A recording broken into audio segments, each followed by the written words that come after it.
and welcome to the Property Legacy Podcast. We are back and today is our fourth episode. Flying through them, aren't we? We're getting there, aren't we? Yes. Not doing too bad. So today's episode is all about SSAS Pensions and what we are doing with ours in particular. So this is probably one of the biggest projects for our own business, PPS Property Management, for the year, and it's something that has been in the works for quite some time. So we're excited to kind of tell you a little bit more about it, speak about the SSAS pension process, and just get to the nitty-gritty of exactly what SSAS pensions are and how you can use them for your benefit for your business. So if you'd like to introduce us.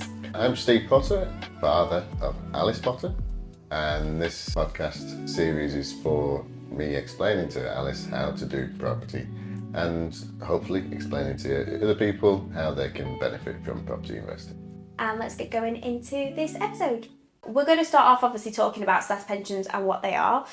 If you'd like to kick things off, because you know a lot more than I do. Yeah, I don't know everything, but we have a SSAS pension and it took quite a while to get set up. So there's lots of steps to go through. So a SSAS pension is very similar to a SIP, so it's self-invested private pension or self-administrated pension. So these are set up very similar to normal pensions. It can be either for one person or multiple people. With a SSAS, you can have up to 11 people in it, and it's linked to your limited company. So for us, we have a SSAS pension that we have 4 people in at the moment, and everybody pays in a little bit each month. But I also transferred money in from other pensions into it as well to allow us to kind of get things moving.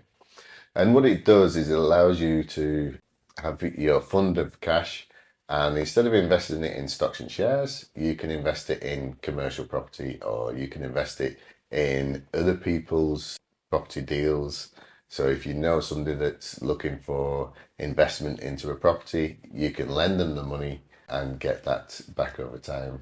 So you can actually become an investor to help other property investors. So in terms of how the pension works, so normal pensions obviously work where it's just for one person. So when you've got multiple people in a pension, what is the logistics behind that? So you still have one pension account where all the fund is in there, but as and when you pay money in, obviously you have to list whose money that is, and then the administrators will keep an eye on who's got how much in, and effectively all the money's pooled into one thing, but you all have a different amount of how much you paid in and also how much it's profited over the last few years as well. So although you are the owner of the company, when you die, does the pension stop or? No, that's the best thing about the SSAS is it continues going. So normally when you come to retirement, you'd have to buy annuities with your pension. So you'd lump sum, you'd go and buy an insurance policy that would pay out so many thousands of pounds a year per every 100,000. And it's usually not much, to be honest. So it is a bit of a scam as such. If you're on a final salary pension, stick with that because that's going to make you a fortune. But a normal pension where you pay in each month and it gets invested in securities or in bonds really doesn't actually bring much to you. I think it's about 2.5% for every 100,000 you got in a pension. So if you imagine that, that's £2,500 per year per 100,000 you got in. So if you had 200,000 in, that's 5,000 a year you're going to get as your pension. God. Not per month. And then once you die or you run out of that pot, it's gone. It's finished. So you can't hand it to your children. So with a SSAS, it's linked to the company. So the directors and people that's in the company itself pay into it, and you can have up to 11 people. So it's good for a family business. It's good for covering the board or whatever in a company. But we're using it as a legacy because yes, it's been funded mostly by mine up front. But as we progress buying properties under the SSAS, it'll increase in value and the rents coming in will increase. And so in time, the whole of our family will be able to benefit from that one pension. Yeah. And for generations to come. In terms of what we are doing in particular, do you want to share all about our project for the year. Yeah, so like I said, we set our SSAS pension up and it took forever. It took about 18 months to get it in, passed by HMRC and then funding. Probably July last year, we noticed that there was a property local to Blackpool that was up for sale. It needed a lot of renovating and it was an ideal commercial property for us to really get our teeth into. It meant our pension company could buy the property with no mortgage and renovate the property with no mortgage. There was no borrowing to do, so we was under no pressure to make sure we're getting a return very quickly. It gives us time to actually work this through. So it's a 16-bed hotel in Blackpool. It's not been run as a hotel since 2000 or a while ago. And it's not up to today's standard. It's not up to today's regs. So there's a lot of work to do.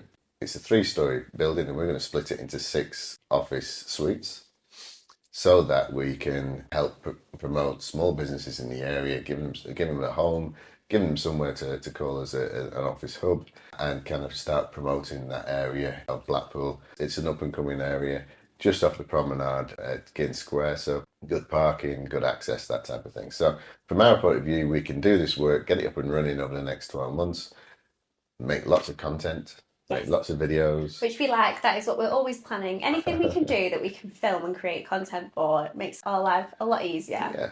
But on the other side of it, it means that our property company, PPS, will actually work for our pension company to do the renovations. So we'll actually earn money off our pension by doing the work. So it's quite weird. It's our pension and we are trustees, and then we're going to charge our pension as a company to do the work and get it up to scratch. So yeah, it's a bit weird. It's good though. So in terms of doing things like that, is that secure and is it safe? Is it something that people need to learn more about and the logistics of it? Yeah, it's like everything else. It's another area of property investing that allows you to buy things and profit from it. Because it's a pension, you've been paying into a pension schemes all your career, whatever. It's all tax-free money. Mm-hmm. So it has to be ring-fenced by HMRC just to make sure that you don't go and invest in a hotel in Barbados and lose all your money, and it's just a way of getting your cash out tax-free. There's lots of stuff around it, so that you have to have multiple trustees, and then you have to have an independent trustee that we pay to make sure we follow all the rules. And I can imagine, as with everything that we do in terms of property investment and things like that, there are a lot of rules, there are a lot of structures and loopholes and things like that. And these processes, we say it all the time, but patience is a virtue for all of the things that we have to do in our journey, but the outcome and the end results are worth all of the waiting for. Yeah, in property, things will always get better. Unless the building falls down, things will always get better because property increases in value. The longer you hold on to something, the more valuable it becomes, the more profit you'll make with renting it out, and all these types of things just make it better and better the longer you hold it for.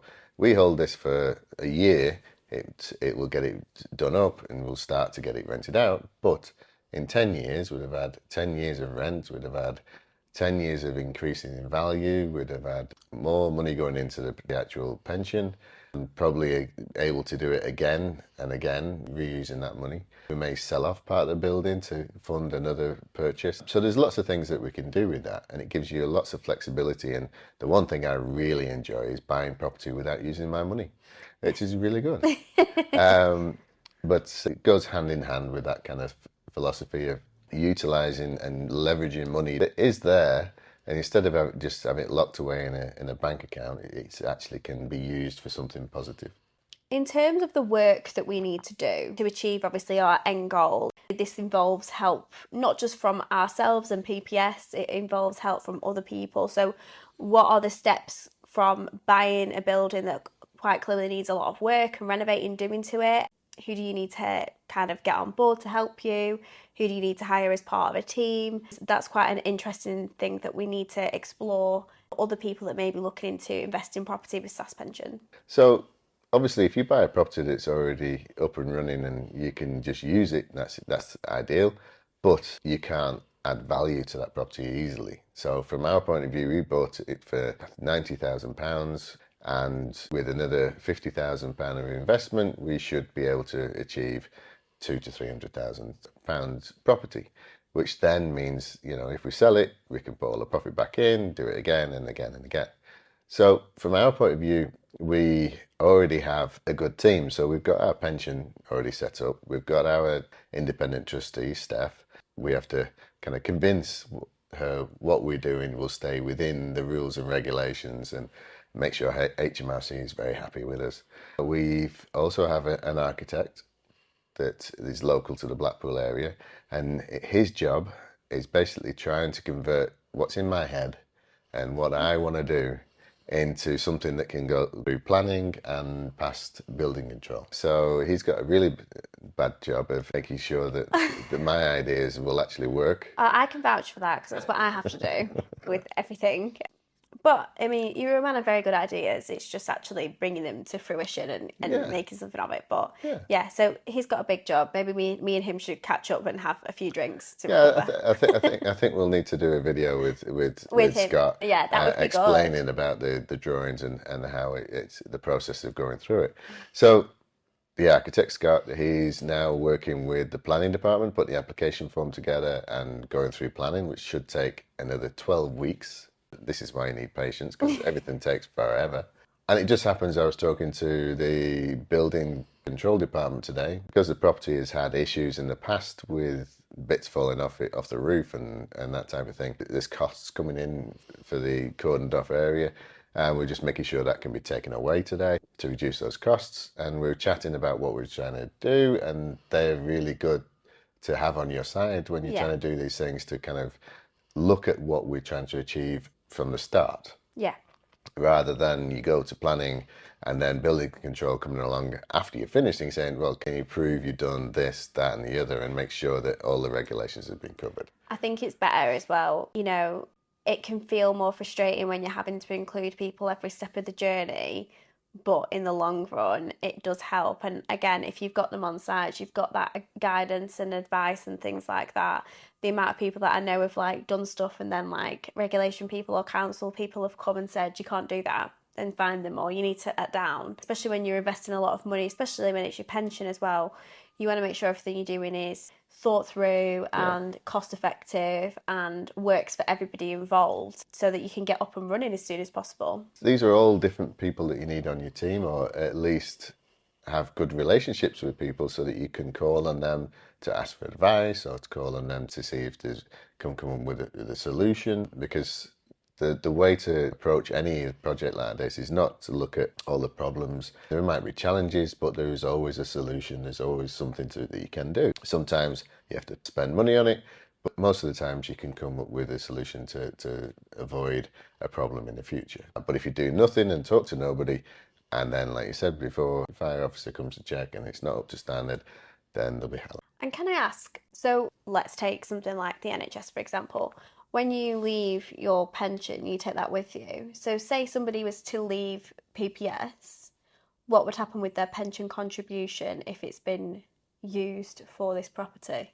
Well, it would be calculated of how much they put in to then be a percentage of what the fund is worth, and then that would then be given a transfer value, and then that would be then allowed to transfer.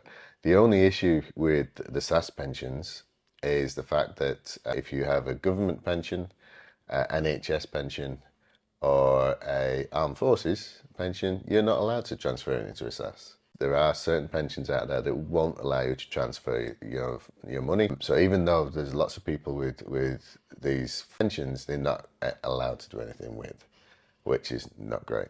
So it's something that you need to be aware of, but it's always a good idea to talk to your pension that you've got already on multiple pensions and see what you can get transfer values, because you may find that you've got 500,000 or 800,000 in the bank just waiting for you to then go and buy a commercial property, and you could actually start doing your investing because you didn't know that the money was there and available for you to use. So It's just one of those things that you need to be on top of and get advice about. We don't give advice on this, but we can tell you what we're doing and what we have done. Just be prepared, it can take a while. Yeah. But it's going to be a really exciting year. As we've said, we're going to be filming content throughout for our social channels, and there's going to be lots of renovation videos and makeovers in the process. But it's going to be a really fun project. We've got everybody in the business involved, and I'm really excited for this time next year when we're really kind of seeing some results. Everything's a little bit of a journey, so I'm sure we'll have some tales to tell. This will be a process of little catch-ups. We'll let you guys know on the podcast and on socials where we're getting up to, and you can always follow us on PPS Property Management. We'll put that information in our bio, and you can just keep up to date with what we're doing. And the windows get delivered tomorrow. How exciting. Yeah, all of the windows are being redone, aren't they? Yes. And there's a whole wall that they've covered all the windows. So what's happening with that? We're knocking the walls We're back. knocking the walls back. I was going to say, because that's really weird. I've never seen a window on one side and a brick wall on the other. No wonder it's so dark in that building on the inside. Yeah, in that one room it's very dark. Who made that decision? I want to know. Why did they do that? But no, it's going to be really exciting. And we've got a walk around video on our social platforms as well on PPS if you want to have a look at what it currently looks like and the work that needs to be done. There's a few holes in the floor and lots of lovely bits that need doing, but we are really excited for this project. The bar looks like it's inside of a ship. Yes. Unfortunately, that's got to go. I think some people will be heartbroken to see that go, but it's just not in a great condition. We can't leave it as is. No. We've also got a highlight on PPS as well, all about this project. So it's a really easy way to find all of the updates and little videos and clips that we've been filming. And we're excited to see that fill up. So that's it for this episode. If you do have any more questions regarding SSAS Pension, please just leave us a comment on any of our social channels and we will be sure to get back to you. And we'd love to see where you guys get up to, if anybody is onwards with a SSAS pension application or what you've managed to do with a SSAS pension. It's something that we're really excited to embark on in our journey, and we hope that you have learnt something from this episode. So if you like this episode, you can like it, subscribe, ring that bell on YouTube, on Spotify and iTunes. If you give us reviews, that'd be brilliant. 5-star reviews are awesome. That'll keep us going. We actually got some information that we were in the top 230 on iTunes for investing. I think that's very, very good. Which is very, very good. And that was only after 2 episodes, and this is episode 4, so that's even better. Comment below, subscribe, and keep following us. Look at our Facebook, Instagram, and TikTok channels, and we hope to see you soon.